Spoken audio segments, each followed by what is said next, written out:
Il n'y a rien de polémique d'habitude, hein, n'est-ce pas, Bien sûr. dans ce que nous vous présentons. Mais là, je vais essayer de vous convaincre, c'est une conversation que j'ai eue cette semaine avec un de mes clients, qu'il ne faut pas bluffer en négociation. Alors, Bonjour à tous, bienvenue pour cette nouvelle édition des Chroniques Melchior pour l'entrepreneur. Tous les vendredis à 10h30, on va parler de sujets qui concernent les entrepreneurs. Alors, je vous préviens tout de suite, on va terminer sur une note amusante, mais pour l'instant, on va rentrer un peu dans le dur. Alors, la bonne question, c'est est-ce que le bluff est une bonne stratégie de négociation? Et donc, ce qu'on va voir dans cette chronique, c'est qu'est-ce que c'est que le bluff? Est-ce que c'est un mensonge? Et si ce n'est pas un mensonge, est-ce que c'est différent? En quoi est-ce que c'est différent? Est-ce que ça marche? Et puis, est-ce que ça génère des effets indésirables? Et pour finir, si je m'abstiens de bluffer, comment pourrais-je négocier?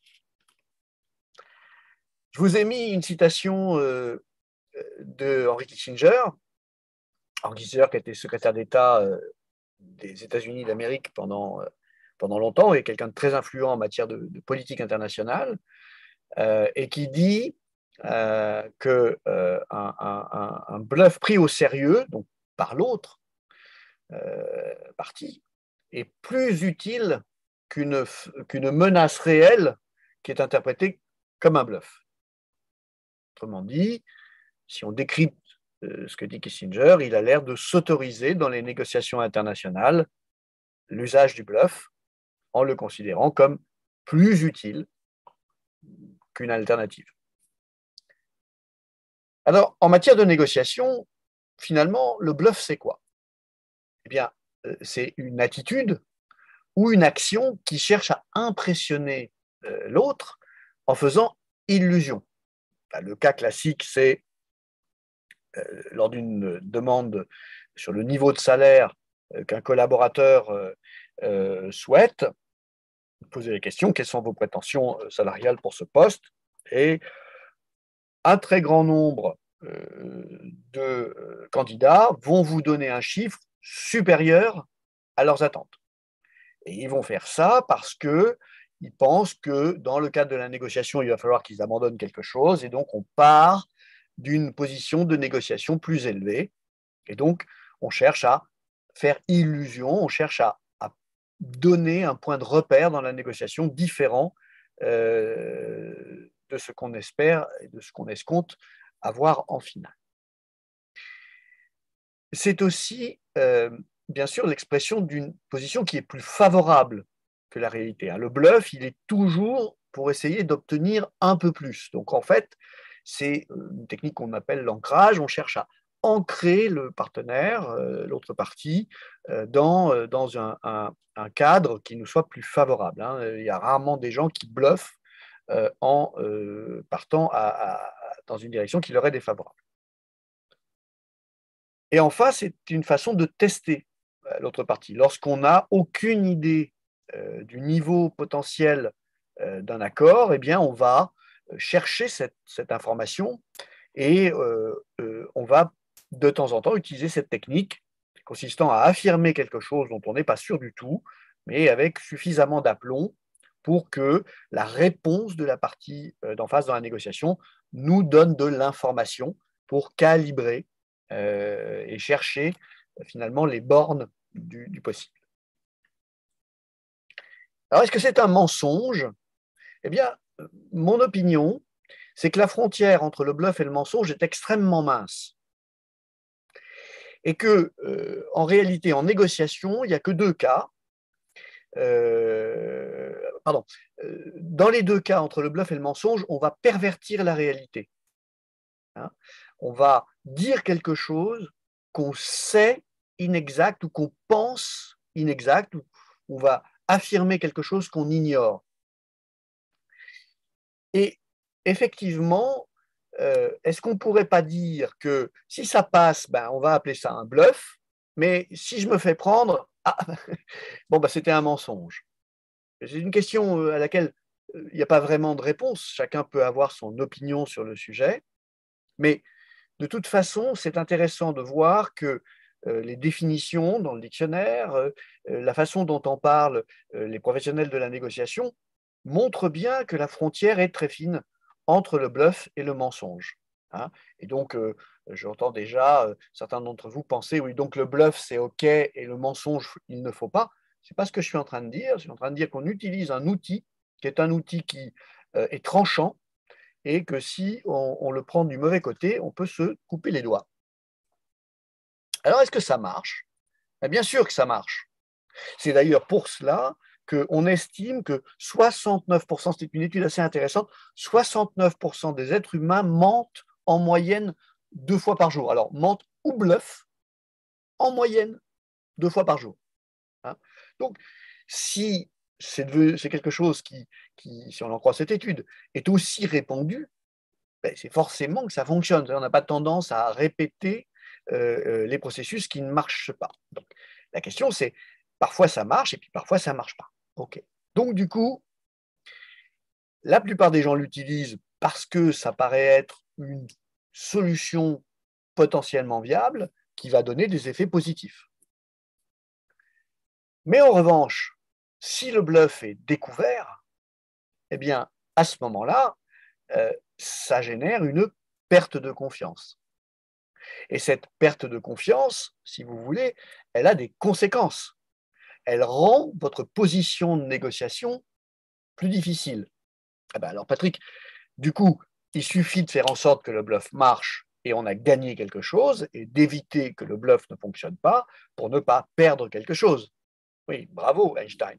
Mais comment est-ce qu'on sait que notre bluff va réussir ou pas?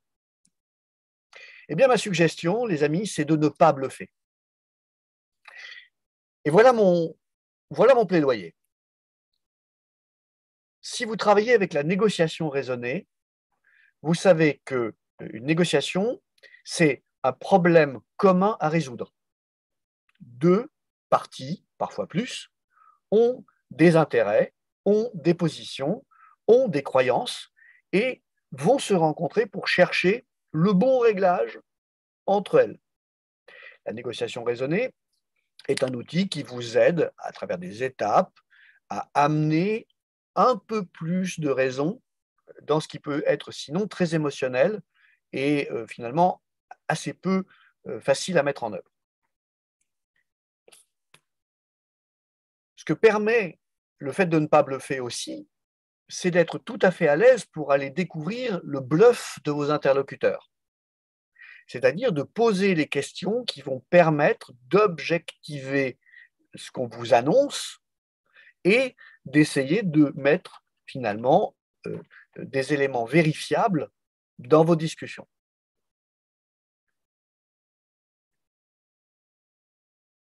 Lorsque vous découvrez que quelqu'un a bluffé face à vous, il faut être indulgent.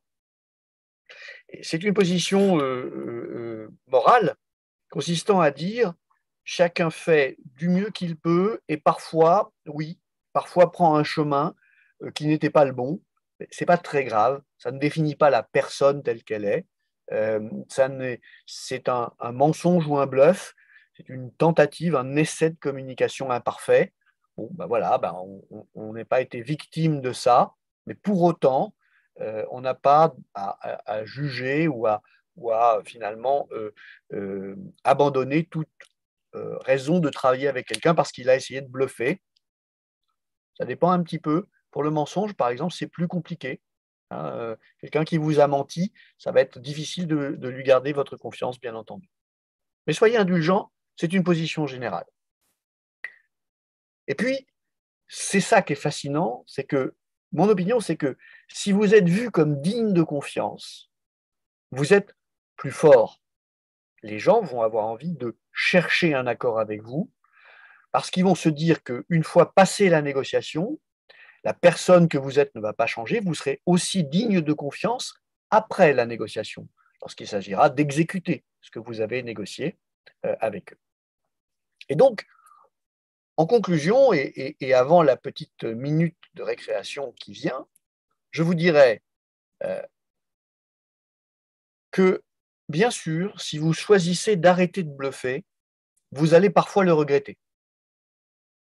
Vous allez parfois obtenir des résultats en négociation que vous allez juger inférieurs à ce que vous auriez pu obtenir si votre bluff s'était bien passé.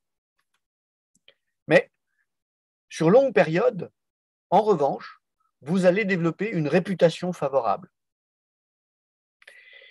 Et cette réputation, c'est un atout formidable en négociation si vous arrivez à générer, et même dans une négociation complexe, une forme de confiance.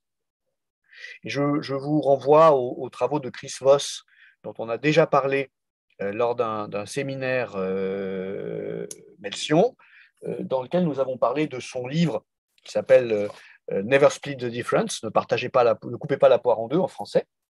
Chris Voss, c'est un ancien négociateur du FBI, et c'est très intéressant de voir que même si vous négociez avec un preneur d'otages, vous allez devoir chercher une zone de confiance pour le faire sortir et déposer les armes de la situation dans laquelle il est.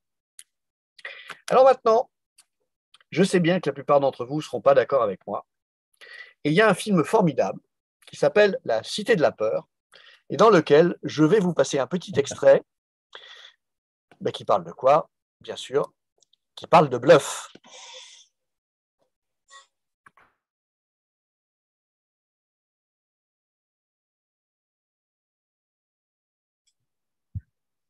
On n'entend pas. On n'a pas le son. Hein.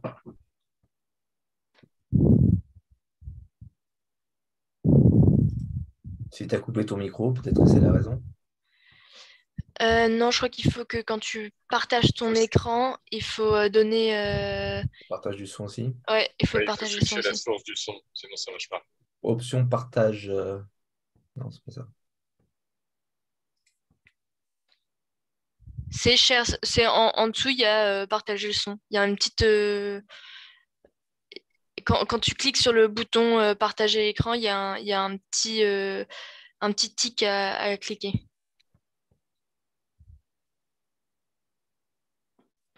Bon, Tu trouves, Patrick? Coupé, donc on t'entend pas. Hein. Ouais. Et oui, je trouve. Merci pour votre aide, les amis. Et vous allez voir que c'est extraordinaire. Maintenant, normalement, il y a le son. Tu veux transformer la plage en parking? N'ayez pas peur, Odile. Vous confirmez? Je m'occupe de ça. Oui. Stop! N'avancez plus, Bialès. Je veux un hélicoptère. Je veux que vous donniez l'ordre à vos hommes de me laisser quitter le palais sans problème. Sinon, je la flingue. Est-ce que c'est plus de tapette pour vous sauver? Je dis que monsieur est commissaire de police. Tu bluffes, Martoni. Il bluffe. Pas sûr. Si, il bluffe là, ça se voit tout de suite. Non, il a pas l'air de bluffer là quand même. Si, il bluffe, là. Moi je suis de l'avis de Bialès, il bluffe. Hein. On vote, Moi je vote et je dis il bluffe. Ça suffit! Vous essayez de gagner du temps. Non. Non, vous l'aurez voulu, hein? Je la bute! Tu bluffes, Martoni. Ton arme n'est pas chargée. Aïe! Je vais voter, il bluffe pas. Hein. Peut-être qu'il bluffe, hein? Peut-être qu'il avait qu'une seule balle. Aïe! C'est-à-dire que là, vous êtes lourd. Monsieur le préfet? Non, c'est Serge Karmazov à l'appareil, je suis le responsable de la sécurité ici. Non, voilà, on a une prise d'otage. Le commissaire Bialès qui est salement blessé et une attachée de presse qui est maquillée, je vous dis pas, c'est une horreur. Dites au préfet que je veux un hélico dans 10 minutes, sinon je la bute! Martoni veut un hélico dans les 10 minutes, sinon il la bute. Il dit que vous bluffez. Dites-lui que j'ai plus de genoux. Il dit qu'il a plus de genoux. Il dit qu'il voit pas le rapport.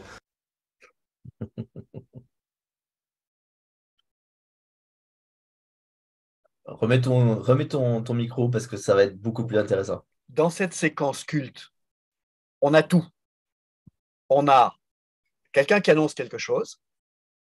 Les gars d'en face qui ne sont pas sûrs, bluffent-ils, ne bluffent-ils pas? Celui qui dit qui prétend et il montre qu'il bluffe pas. Il y a quand même encore un doute. Du coup, deux genoux. Et puis, il y a, vous savez, le supérieur qu'on appelle, on dit, bon, finalement, dans la négociation, les gars, ils bluffent pas, ils vont arrêter le contrat. Non, mais ils bluffent. C'est un condensé de ce que vous allez rencontrer dans vos négociations. Et donc, à travers cette petite page d'humour et Et merci pour merci pour l'avancée technologique. Je suis plus intelligent technologiquement maintenant qu'il y a 10 minutes. Je vous propose de partager et éventuellement de ne pas être d'accord avec moi. Mais mon expérience de négociation m'amène à penser que vous êtes un interlocuteur plus crédible et plus utile si vous ne maniez ni le mensonge ni le bluff. Alors, est-ce que tout le monde est d'accord avec ça? Moi, je ne vois pas ça comme ça. Je pense que les gens qui bluffent s'attirent entre eux et que du coup, le mixte des deux arrive rarement et que quand il arrive, et je rejoins Patrick, je pense que c'est pour ça que ça ne fonctionne pas. Et je fais référence au fait qu'il y a des gens qui aiment le poker et qui jouent au poker. Et il y a des gens qui n'aiment pas le poker et qui ne jouent pas au poker. Et c'est la même chose. Très intéressant parce qu'au poker, effectivement, le bluff est une stratégie admise, est une stratégie qui fonctionne. Hein. Il y a qui ne fonctionnent pas à 100%, mais qui fait partie de ce qu'on considère être une pratique normale. Et ben, si tu fais une partie de poker et que tu n'es pas quelqu'un, tu es quelqu'un qui rentre dans ta philosophie telle que tu viens de l'expliquer, tu t'emmerdes et tu ne vas pas jouer au poker parce que tu tombes sur des gens qui, par contre, bluffent et qui sont dans ce monde-là. Et quand tu regardes ces gens-là dans leur vie professionnelle, c'est la même chose. Et ce qui est très drôle, c'est pour reprendre quelqu'un qu'on a rencontré récemment, qui est Bruno Agide, on a une connaissance commune qui est plutôt… Bruno qui est un avocat. Voilà, et qui est plutôt du genre, et quand il parle de ce client qui, de son point de vue, se fait mener en bateau depuis des mois sur un projet mirobolant, on a probablement en face du bluff et avec quelqu'un qui est son client, qui est attiré par ces gens-là. Voilà, et qui s'est fait avoir plusieurs fois. Je connais le personnage. Ça ne l'a pas empêché de rebondir et de bien réussir des projets professionnels, mais quelqu'un qui est attiré par les bluffeurs. Je pense que ce qui sera intéressant, c'est de pousser plus loin le profil psychanalytique de ces gens-là. Voilà un joli sujet pour une prochaine chronique, Manuel. Voilà. Je ne vais pas m'étendre aujourd'hui, mais il y a une vraie réflexion derrière. Donc, c'était ma… Merci, Manuel. Est-ce que quelqu'un a un avis sur l'usage du bluff en négociation? Moi, j'ai juste un feedback parce que je vais filer la métaphore que tu as sortie, Patrick. Et c'est la métaphore d'un ancien compagnon de Ben. Une partie de mon métier a été de m'occuper des sujets de rémunération. Et je dois avouer que j'ai toujours été frappé de la faiblesse du bluff sur ces sujets. Et j'en arrive parfois à me demander si le bluff n'est pas aussi une absence de sérieux. Dit autrement, quand vous dites mon ancienne rémunération était de 100 000 euros et que ça n'est pas vrai, c'est souvent stupide parce qu'en face, vous auriez pu dire autre chose. Plutôt, mon salaire, je veux un salaire de 100 000 euros, c'était mon ancien salaire. En fait, il y a une réponse beaucoup plus intelligente, c'est je veux une rémunération de 100 000 euros. Et là-dedans, elle est vraie, j'avais inclus, je ne sais quoi, une prime, des avantages en nature, des avantages de CE. Le résultat, c'est qu'une fois sur deux, la personne en face de vous ne va pas comprendre que vous avez changé le cadrage. Elle va entendre 100 000 de salaire là où vous avez dit 100 000 de rémunération. Si elle vous demande de jouer carte sur table, quand bien même votre salaire ancien était de 80 000, vous montrez du 100 000 et vous avez convaincu la personne de s'aligner. Si jamais elle ne vérifie pas, vous restez sur une position solide. La seule chose qui puisse vous arriver, c'est de dire, bah oui, on parle de la même chose, nous aussi, on a des chèques vacances, nous aussi, on a un CE. Curieusement, beaucoup de gens oublient de faire le boulot dans la négo, de lister la totalité des choses qu'ils ont dans la main. Et au moment de jouer carte sur table, ça change tout.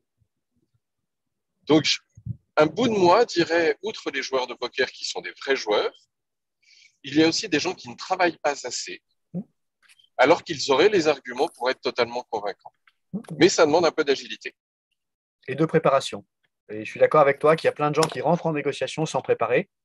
Quand tu rentres en négociation sans préparer, tu vas par défaut te retrouver en mode un peu qu'est-ce que je vais dire maintenant parce que tu ne peux pas passer pour un idiot. Et là, tu vas rentrer dans des zones un peu délicates. C'est arrivé récemment, je vous partage cette anecdote avec une négociation avec un de mes clients qui a prétendu quelque chose pendant une conversation. J'étais le premier surpris parce que je ne savais pas. Et quand on est sorti, il m'a dit, mais je pense que j'ai fait une bêtise, parce que j'ai dit ça parce que je voulais, parce que je pense que c'était intéressant, mais en fait, j'ai pas cette ressource. Et je lui ai dit, ah oui, je me suis bien fait avoir, parce que moi, j'ai cru que tu l'avais. Hein. Tu as dit ça avec beaucoup d'aplomb. Mais vous voyez, la tendance peut-être qu'on a tous naturellement, c'est d'essayer d'être à la hauteur de l'image qu'on cherche à projeter. Et s'il faut s'arranger avec la réalité pour ça, c'est une voie que le cerveau va vous proposer. Et en négociation, je pense en revanche qu'en négociation, c'est vraiment pas bon. C'est trop facile à démonter par un négociateur expérimenté qui va vous poser des questions pour essayer d'établir des éléments vérifiables, comme Patrice en parlait sur la rémunération. Donc votre bluff, en général, il ne vous emmènera pas bien loin. Et puis surtout, quand la personne, même si ça marche, quand la personne s'en apercevra, la perte de confiance en vous, elle vous coûtera beaucoup plus cher sur le long terme. C'est ma conviction, mais je connais aussi des gens qui adorent bluffer et qui ont des succès, et des succès assez étonnants. Donc, c'est une opinion, pas une vérité, comme beaucoup de ce que nous exprimons dans ces chroniques, n'est-ce pas? Mais je reprends ce que j'ai dit tout à l'heure. Je pense que c'est vraiment une question de personnalité et d'enjeu. C'est-à-dire que là, j'ai très bien entendu ce qu'a dit Patrick, et ça fait juste penser à ce que moi j'appelle la négociation par le contre-pied. Quand vous avez des gens, et c'est ce que j'ai dit tout à l'heure, quand vous avez des gens qui achètent du matériel et qui vous pointez, vous dites on va arrêter de vendre du matériel, on va vendre une date de démarrage. Il y a 40 ans de ça, j'avais un collègue de travail, on bossait dans un bureau d'études à l'ancienne, d'accord, où toutes les tables, 90 tables en randonnion, avec un type dans un placard en verre qui domine la mêlée. Et mon pote arrive le matin, il dit tu vas rigoler. Il quitte sa planche, il rentre dans le bureau du type qui est le patron, et il dit, vous savez quoi, j'ai un problème. Oui, c'est quoi votre problème? Eh ben, j'ai fait un rêve cette nuit, j'ai rêvé que vous m'augmentiez. Je vous jure que c'est vrai. Le mec en face, ingénieur arrêt métier des années, le mec, il tombe par terre. Il ne sait plus par quel bout prendre les choses. Eh ben, il a obtenu son augmentation. Et oui, parce que du coup, vous amenez des questions et c'est ce que j'appelle la technique du contre-pied. Alors maintenant, la fin de l'anecdote est beaucoup plus drôle. C'est que Stampa fait 6 mois plus tard, il leur refait le même coup. Il re-rentre dans le bureau du patron et l'autre, il fait quoi encore? Il dit, je sais, ça va être difficile à comprendre, mais j'ai à nouveau rêvé que vous m'augmentiez. Et là, le mec, il ne savait plus, il était coincé. Et en fait, entre-temps, il avait trouvé du boulot. Donc, il a quand même été testé pour voir s'il allait filer sa dème ou s'il allait obtenir une rallonge. Et il est devenu lui-même patron de bureau d'études. Donc, je lui ai dit, si un jour quelqu'un rentre dans ton bureau et te fait la même chose, il me dit, je vais être sacrément merdé. Mais c'est ce que j'appelle le contre-pied qui permet de vous éviter le bluff et qui vous oblige à une créativité pour aller chercher et déplacer votre terrain d'échange et de négociation. Mais quelque part, voilà, essayez de le comparer au bluff, vous allez voir, c'est pas plus mal. Et face à un bluffeur, c'est quelque chose qui peut être très intéressant.